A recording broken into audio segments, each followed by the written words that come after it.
Hello friends, এলাম অনেক দিন পর। দেখো ছাদে একটু তোমাদের দেখাই। বাড়িতে তো ছিলাম না প্রায় 17 দিন 18 দিন, তার মধ্যে আর এক সপ্তাহ, ধরো 1 মাস প্রায়। উঠবো তার মধ্যে বৃষ্টি হয়েছে, ওঠাও হয়নি, শরীরে একটু ক্লান্ত থাকতো, মানে কদিনের জার্নিতে ওখানে। তাই একটু উঠলাম, আজকে মন গেল একটু ছাদে উঠি। আজকে একটু লেট করে স্নান করেছি। তার মধ্যে মিস্ত্রি লেগেই আছে, শুক্র শনি রবি, কালকেও থাকবে। কাল আমাদের সব ট্যাঙ্কিগুলো পরিষ্কার করা হবে, 2টো ট্যাঙ্কি। আর এই দেখো নতুন লাইট কি হলো কে জানে, এরকম করছে। আর কিছু করার নেই। আর যদিও 2 বছরের মনে হয় ওয়ারেন্টি আছে, এক্সচেঞ্জ হবে নাকি জানি না, কি করবে। আর দেখো কি সুন্দর, আমি এখন বাড়িতে নেই, গাছে দেখো, মানে বাড়িতে ছিলাম না, নেই মানে ছিলাম না, কত গোলাপ ফুটেছিল। যখন ভাবি একটা নিব, একটু মাথায় দিব, সেই টাইমে আর কিচ্ছু পাওয়া যায় না। অনেক গোলাপ ফুটেছিল দেখো বন্ধুরা।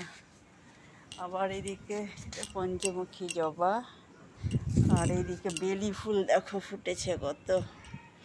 আমি কটা নিয়ে গিয়ে নিচে রাখবো, মানে আমার ঘরে সেন্ট হবে, বেশ ভালো লাগে। আর সে ফুলগুলোই দেখো,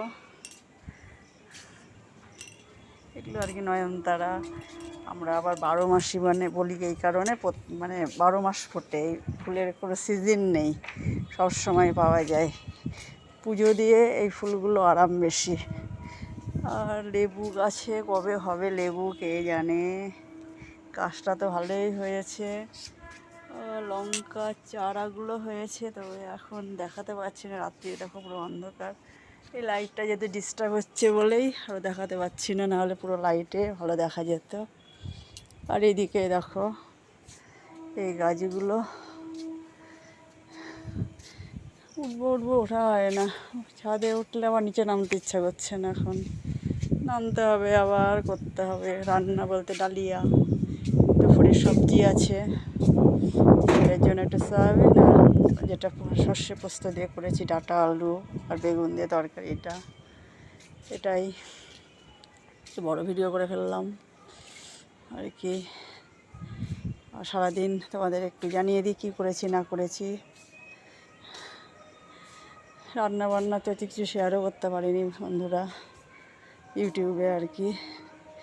সকালে আজকে আমাদের, সকাল বলছে দুপুরে হয়েছে সয়াবিন তরকারি, যেহেতু শনিবার নিরামিষ, আর সজনে ডাঁটা আলু বেগুন সর্ষে পোস্ত দিয়ে করেছিলাম, আর একটু মিষ্টি কুমড়ো ভেজেছিলাম, এটাই ছিল। আর এটাই দেখো, চাঁদ রাতের আকাশে কত সুন্দর লাগছে দেখতে। ও যেটা বলতে চাইছিলাম, শুক্রবার মিস্ত্রি আমার ওয়াশিং মেশিনটা ঠিক করলো। শনিবার গেল, আজকে এলো এসি সার্ভিসিং করতে, যেটা সার্ভিসিংয়ে তোমার 5 বছরের আর কি, 5 বছর সরি, মানে 5,000 টাকা এক্সট্রা দেওয়া আছে, মানে সার্ভিস ফ্রি সার্ভিস হবে, সেটার মধ্যে আর কি। 28 সালে শেষ হবে, সেটা হলো। আবার আগামীকাল 2টো ট্যাঙ্কি পরিষ্কার হবে, একটু কাজ হবে, আর ওয়াশিং মেশিনটাও এই দেখো এই জায়গাটাই রাখবো ভাবছি। এতদিন ছিল ভেতরে আমাদের, আর এটা আমাদের সেমি অটো, এটা সব ঠিক আছে, যেটা স্প্রিং মানে শুকানো হয় সেটা আবার নষ্ট হয়ে গেছে, এই কারণে এই মেশিনটাও ঠিক করবো প্ল্যান আছে।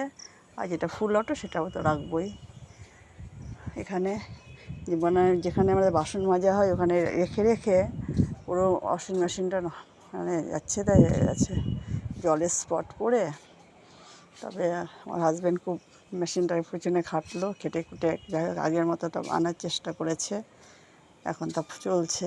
এখন একটা কভার কিনবো আর একটা ট্রলি কিনে ওর মধ্যে রেখে দেবো, তাহলে আর জিনিসটা ভালো থাকবে। আর এখানে পরে একটু টিনের একটা সেট মতো করে দিব, মানে সেট বলতে এরকম ঢেকে দিব, যাতে জল বৃষ্টি আর তোমার রোদ না লাগে, এটাই করা হবে।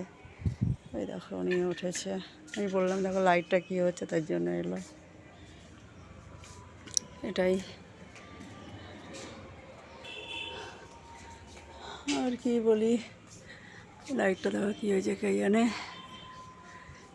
নিচে যেতে হবে, আবার একটু ডালিয়া করবো, আমি হালকা কিছু মোটি দুধ জাল দিতে হবে।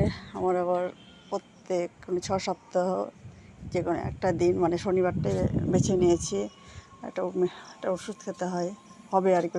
আমাকে ভেলোর থেকে বলে দিয়েছে এটা খাবো দুধে মিশিয়ে, এই জন্য দুধ জাল দিতে হবে। দুধও এনে রেখেছি, কিন্তু ডেলি কন্টিনিউ বলেছে, মানে প্লেন দুধ খেতে, কিন্তু খেতে পারছি না। প্রচণ্ড গ্যাসের সমস্যা, যেতে আমার একটু আছে।